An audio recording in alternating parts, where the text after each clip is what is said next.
So I'm standing here with Mustafa. You are one of the organizers, or the organizer of this event, right? Well, maybe not you yourself. No, I am not. I will not take credit for the incredible work done by Chris and our Marcom team, but I am a passionate stakeholder. Yes. So Edmonton Global has been thrust into the scene here, promoting economic development within the Edmonton region for now about 5 years, right? Yeah. And so this event, why did you guys put this together? What's so special about it? Well, I think, the challenge is Edmonton Global is trying to, as Chris will tell you, radically transform and grow the economy of the Edmonton region.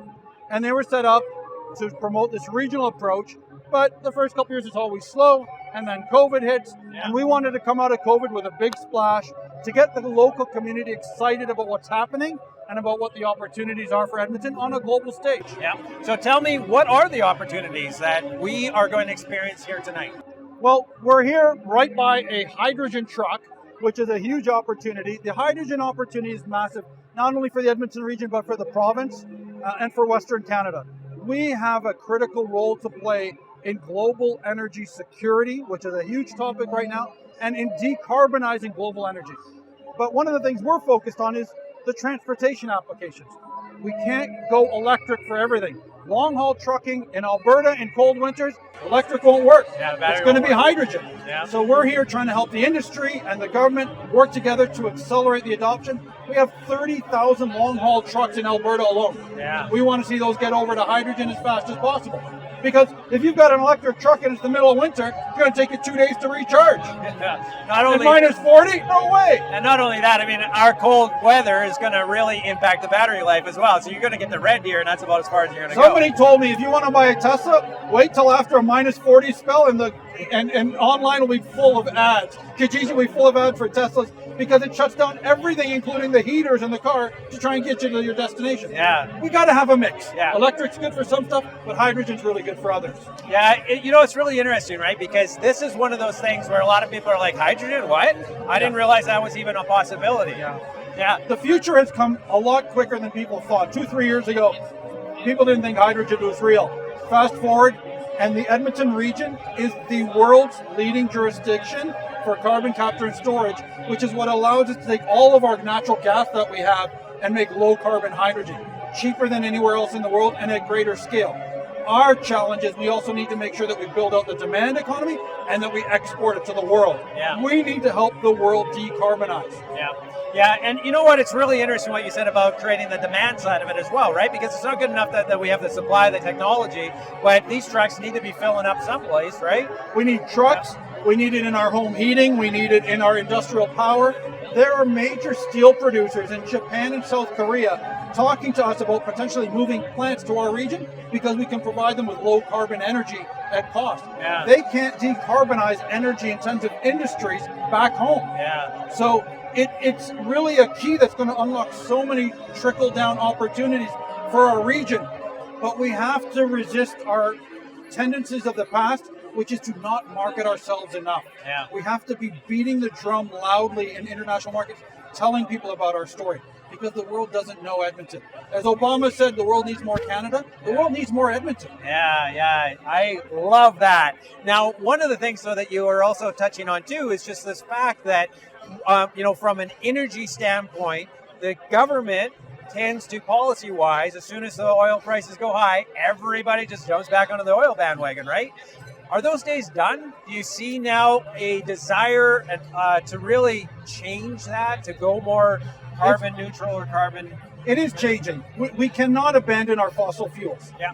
Oil and gas will still be there, but I'm not seeing big investments in our country in new projects for oil and gas. Yeah. Most of the new investments are coming into newer technologies like hydrogen and even renewables like wind and solar and even geothermal.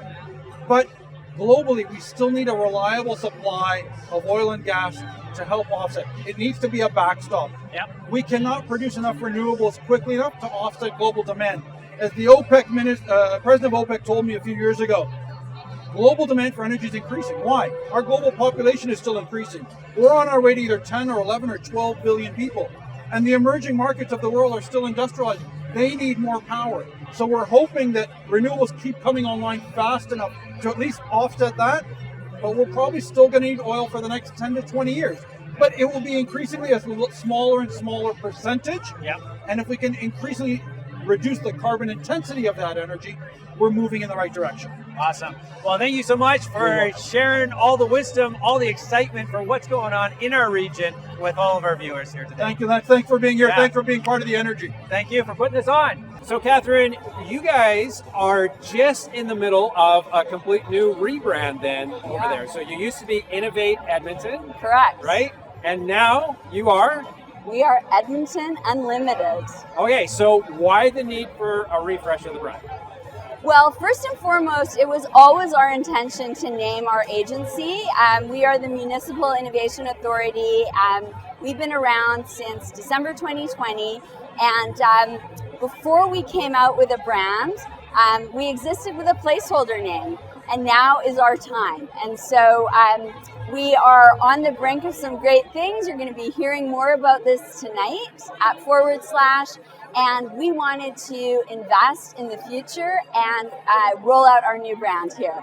Well, what a platform and a stage to do it. Tonight is just unbelievable. We have 1,000 people, we have innovators, we have government officials, and everybody in between. The whole ecosystem around economic development is represented here. So what excites you the most when you think about what this region has in store for the future? Well, we are a region of innovators tackling great global challenges. Yes. So our approach is that we have what the world needs right now. Edmonton is delivering on things like the climate emergency, public health, food security, digital inclusion, reconciliation, these very big, juicy needs that international markets demand and where enlightened investors want to put their capital. That's right, you heard it here. Everybody wants what we got. You got to come to Edmonton, though, and the region in order to get there. That's right. Or we need to take ourselves internationally, and that's also a big part of what we do with trade missions and national and international business development and investment attraction for capital and other goods to the region. So, Catherine, what do you consider to be your biggest aim or goal this calendar year? Well, there are a number of aims and goals. First and foremost, we are going to be opening a new destination at the corner of 101 and Jasper, right in the heart of downtown. Awesome. So this will be Edmonton's newest innovation destination. We will be wrapping the building with our new brand, Edmonton Unlimited. So look for that in early October. And we have a number of free programs that we are delivering for entrepreneurs. All of that is kickstarted with an annual event that we host called Edmonton Startup Week, which runs from October 17th to the 22nd. We're expecting 3,000 people over the course of the week, culminating in something that we call Launch Party, where 10 entrepreneurial companies will be chosen, they'll be followed, and they'll be the ones that the region will watch and lift up as the year unfolds. Unbelievable. This sounds so exciting. So again, what's the date and where do they go to get information on this? They go to edmontonunlimited.com. Okay. The dates are October 17th to 22nd. And we want to see everyone there. Come on out. There are going to be day-long activities. There are going to be hot shots and short things for people to do. We're going to do bar and company crawls in the evenings, and then all culminating right here with Launch Party at the end of the week. I'm going to be there. You guys need to be there. Check it out. Come on down. EdmontonUnlimited.com. You got it. Excellent. Thank you so much. The party is here, and if you're not here or didn't make it, because this is going to actually be broadcast after the event's over, this is / what brings you out to / Lisa? Oh, this region brings me out. I'm so excited about being in the Edmonton metropolitan region. We have so much to offer, and I feel like the rest of Alberta, the rest of Canada, and the rest of the world maybe doesn't know. And so this event is really about all of us coming together and celebrating the opportunities here, the potential that has already been realized, and getting on the same page so that we can really be ambassadors for this region outside of this region. And so it's a celebration But it's really, again, that opportunity to come together, get on that same page, and get out in the world and promote the heck out of the good things happening here. And I mean, talk about a regional hotbed of energy and opportunity, right? I mean, there isn't a better place, I don't think, in the world to be than Edmonton region right now. We're the best kept secret. Exactly. We Okay. don't want to be a secret anymore. So your role at Boma is that of president, and so what does Boma have to do? What role are you playing in really trying to stimulate the economy, and how do you participate, I guess, in what's all going on here? Yeah, that's a great question. So, Building Owners and Managers Association of Edmonton represents commercial real estate, and our members are from Red Deer North through Edmonton into the northern part of the country. And really what we try and do is make sure that our members are properly represented around all the tables when we're talking about economic development, trade and investment. Real estate in Alberta is the second largest industry by GDP after oil and gas. Oh, I didn't know People that. don't know that. No.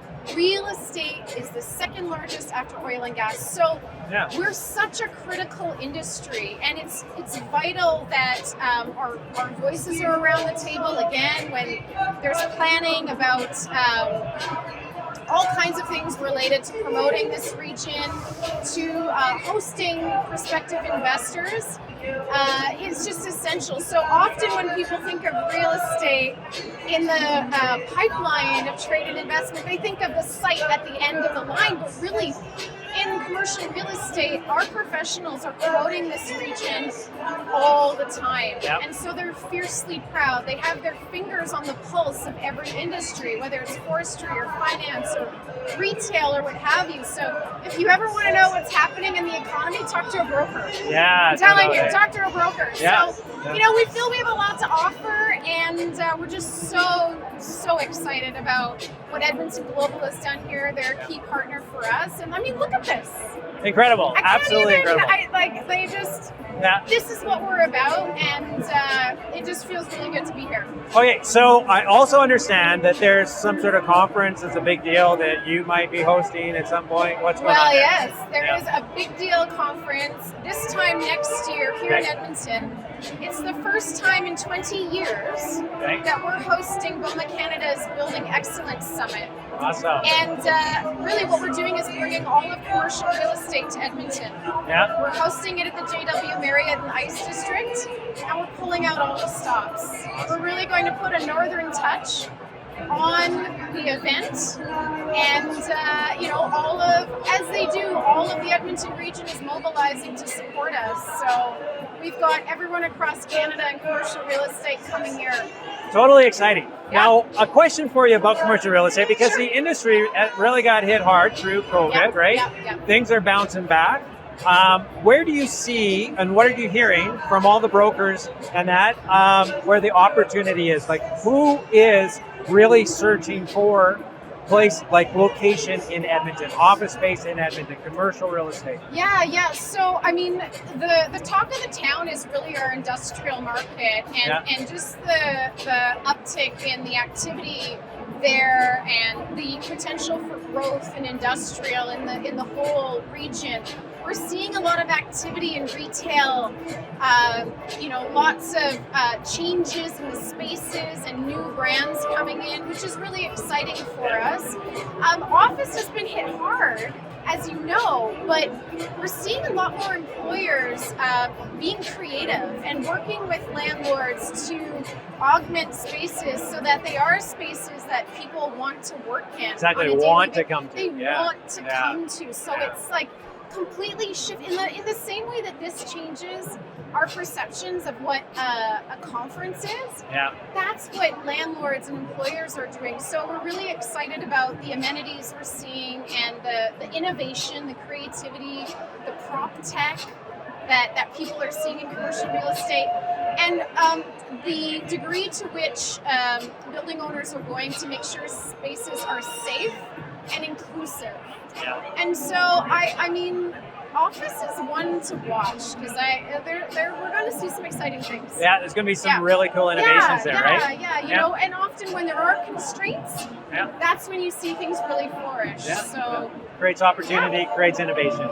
Yeah. Okay, everybody. Exactly. So the conference this time next year, Boma, Canada, what?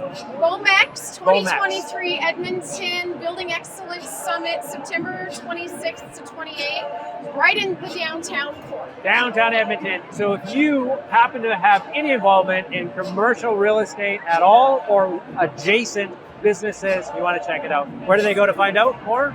www.bomex2023.ca. Perfect. Thank you so much, Lisa. Thank you. Take care. Enjoy. Yeah, thank you. So, Mallory, what brings you out to / tonight? Oh, well, this is my first kind of big event that I've got to go to as a founder. We work out of the Edmonton International Airport at the Sustainability Campus, our business. And so our airport partners have offered to bring me here, and they said, "You got to come. It's a great opportunity to market and to connect with other like-minded people." Yeah. And so I'm a recent graduate from MacEwan, so it's like coming to an event as a founder and not a student is a very different ballgame.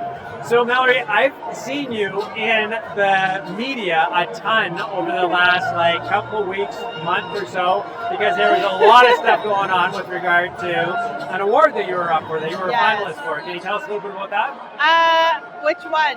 Tell us about all of it. Well, we were listed on the Indigenomics Top 10 to Watch for 2022, so that sort of sparked a whole bunch. Alberta Women Entrepreneurs, I was nominated for Indigenous Entrepreneur of the Year, and I made it to the finalists. I was on a reality TV show called Bears There, and my episode aired a few weeks ago, and we're just... We're holding down the fort. Yeah. So what's going on? Why is everybody so excited about the Indigenous box? Well, Indigenous box has got a lot of heart. And I think that's why people like it, is because we buy from small and medium businesses from all across North America and put them into collections for corporations to buy with their social alignment. So we did a big order for Ernst & Young. You know, we work with Facebook and Apple and the federal government, a lot of really big names. And it's because people they're looking for connection, they're looking for story, and they're looking to focus on the local supply chain and growing the Indigenous economy. I always say that a strong Indigenous economy is a strong Canadian economy. They go hand in hand, and our community is growing. Our population is growing at a rate, I just heard, new stats 5 times the national average. Yeah. Starting businesses 9 times the national average, with the youngest population segment in the country. Yeah. And can you just imagine, when I say that out loud, I get chills of where our community is going to be. You gave me a chill actually just now, because it is absolutely so exciting to see your community taking advantage of the opportunity that's here right now, right? Absolutely. There's so much focus. And I mean, we are filming this right now, a couple of days before Reconciliation Day, right? Absolutely. Reconciliation Day. So this is everything it's like an epicenter of awareness right now. Yeah. Right? Absolutely. So what does that mean to you as a relatively new entrepreneur? Well, it means that people want to make a difference. People are hungry to figure out how they can make change. Yeah. And they're mobilized. They want to know who's doing what in Indigenous business. How can we contribute to the Indigenous economy, growing small businesses? Indigenous Box, it just gives them that opportunity. And we pack, our staff right now are working like crazy packing boxes to make sure corporations have their special gifts for their elders, their conferences, their guests on September 30th. We did, custom orange shirts for ATB. So those are the corporations that they were looking for an opportunity. We fit that need for them.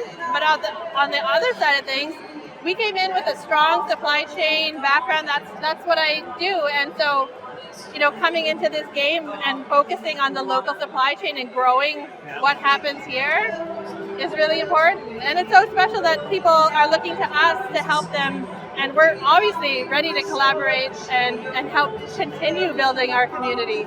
Awesome. We closed our first year at 1.3 million, and that meant like $800,000 in the pockets of Indigenous entrepreneurs, startup companies just like ours, who are making a difference. And I will tell you, Huge impact. every single Indigenous entrepreneur from our over 200 suppliers to date has a social purpose behind why they want to create this product or why they want to do this. Yeah. They want to make change and lead the change. And so, sorry, I could go on and on about this. I could love this it. is my life. I love it. I absolutely love it. So if people want to find out more about the Indigenous Box, how do they do so? You can find us at indigenousbox.ca. Perfect. We're on all the social medias at Indigenous Box, and it's super easy to find us. We're the number one, or we'll be the number one corporate gift service in Canada. Excellent. High five to that. Yes. There we go, everybody. Check it out. This is a business that is making a huge difference across our whole country, and especially right here. So check it out. It's definitely worthwhile supporting. Yes. Thank you so much. Thank you. Okay, so Keren, what brings you out to / tonight? So my name is Keren Tang, and I'm a city councillor representing Southeast Ward of Karhio in Edmonton. Yeah. And I'm here to represent the city as part of, as a team player in the region that includes many other municipalities to showcase a lot of the good stuff that's happening in our area. And there's lots of stuff happening here across several sectors. So that's what I'm here for. To I think it's a celebration, but also showcasing what we're doing here to the world. And it is so exciting, right, to be amongst all of the innovators, all of the government officials that are here too, as well as, the people that are just at the grassroots really developing some amazing technology that is really going to put us on the stage into the future, Totally. right? Yeah. So what is one of the biggest challenges, you being a councillor and working with the region and kind of trying to find the commonalities where we can really focus on the growth and economic activity that we all want and need here in the Edmonton area? Yeah, I think when we talk about regional vision or regional approach, it's really about getting many, many different players to agree on the same vision. And that's a tension that I think as individual councillors we all experience. We represent our ward and the communities and the neighborhoods within that ward, but at the same time we balance it with the interests of the city as a whole. Yeah. And at the regional level, it's a very similar dynamic where we're representing the interests of our city against sometimes the interests of other municipalities within the region.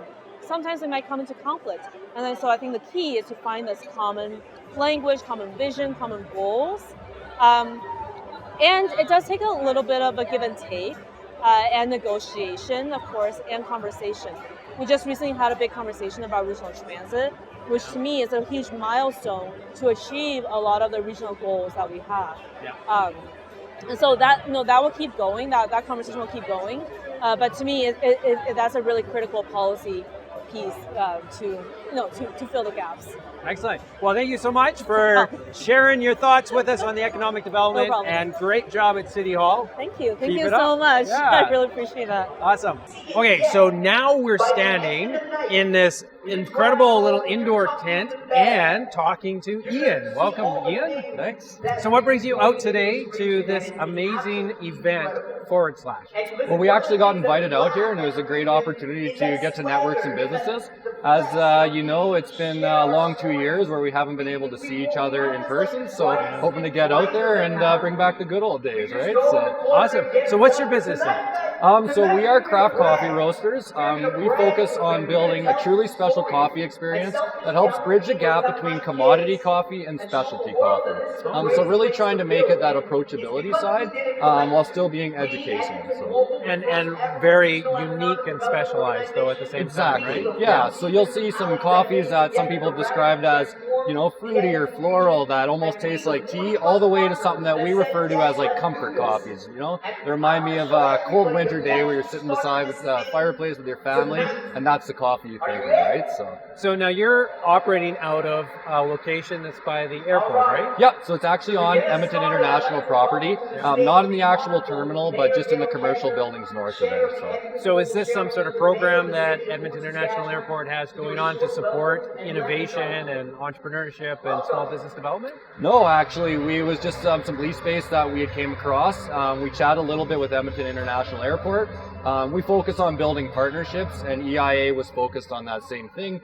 As we chatted more with them, we found that their values closely aligned with ours, and that's kind of the rest is history. So awesome. So how many years have you been in business for now? So we've been in business since 2017, so I guess coming up 6 years now. So wow, 6 years. So you survived what is often called the valley of death, which is the first 5 years of any business's life, which is great, especially when that was COVID in the middle of all that too, right? Yeah, and then kind of the interesting part of the story is for the first couple years I had to work other jobs to get the startup off the ground, and I quit that full-time job when our business was self-sustaining, and that was right before COVID. So when I quit, we had a good relationship with the old organization I worked with, and they gave me a call. They said, you don't have to quit if you don't want to. I'm like, no, we're good. We're going to go forward with it. And really, I feel very fortunate that COVID obviously affected us, but we were able to thrive through it, think differently, obviously do life differently, do business differently. But we are able to come out, as a stronger business and thriving today. So that's really good. Now, in terms of opportunity, where do you see the opportunities for your business over the next 3 to 5 years? I think the business is going to be really thriving on innovation. We're at this conference that thrives on innovation. I think we have to do things differently. We have to think differently. And we're seeing that a little bit from the pandemic before. Working from home, most employers, you would ask for that would have probably been a strong no, right? But we're thinking differently now. I think we need to continue that change in thought process to really move ourselves forward, right? Yeah. So in terms of the audience that's here, they're very focused on the regional economic development, right? Now, obviously, the small businesses play a big part of that, actually. In terms of the audience here and the big things that they're talking about, where do you see small business and your business maybe specifically fitting into that equation? I think it's really chatting with those that have the opportunity to help businesses thrive. Some of the small things that people don't even think about is just, helping startups. When you go to sign for your permits, is it an easy process to help you guide through it? It seems simple when you've done it a bunch of times, but when you're new, you need those partnerships with the city, with the towns to help you move through those small regulatory type items. And how do we make that process easy, and how do we share that knowledge with others so that we can encourage other small businesses to take that chance? It's a big leap, and how many people do you know that have, they've talked about starting a business, and, we want more people to take that leap. I think it's worth the choice. I know I've taken a look back and thought, I've never worked harder in my life, and still the best choice I've ever made was starting my own business. Yeah. Right? So. Yeah, entrepreneurship has its challenges, but also has a lot of rewards too, right? And so it's really exciting. 100%. Yeah. Well, thank you so much for taking the time to explain to us a little bit about your business. If somebody wanted to, order something online or come out and visit you, what's the best way to connect with you? So if you Google Alternate Route Coffee, all of our accounts should come up, as well as you can stop by our location at Edmonton International Airport. Again, if you type it in Google, it'll take you right there. Lots of free parking, so feel free to stop by. All of our information can be found online. So. Awesome. Check them out if you're interested in a really cool coffee experience.